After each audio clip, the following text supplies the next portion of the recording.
అందరికీ వందనండి. మనం చదువుకునే వాక్యము 119వ కీర్తన 1వ వచనం.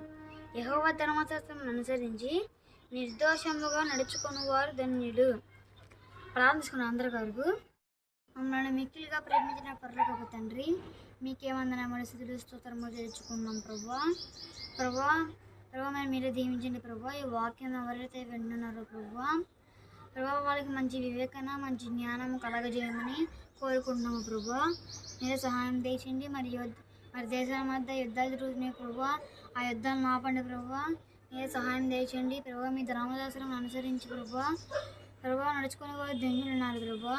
మీ ధర్మశాస్త్రాన్ని మేము నడుచుకుంటూ సహాయం చేయండి ప్రభావ. మీరే కాపాడండి, మా కుటుంబాన్ని కాపాడమని దీవించండి ప్రభావ. మీరే కాపాడండి ప్రభావ. మన బైబిల్ సెలవిస్తుంది ప్రభావ, సహాయం చేయించమని దీవించమని మా ప్రభువున ప్రియరక్షకుడైన యేసుక్రీస్తు శుభప్రదన్న ఉన్నాం ప్రార్థన చేసి మీ కొరకు అప్పచెప్పుకుంటున్నాము తండ్రి. ఆమేన్. అందరికీ వందనాలండి.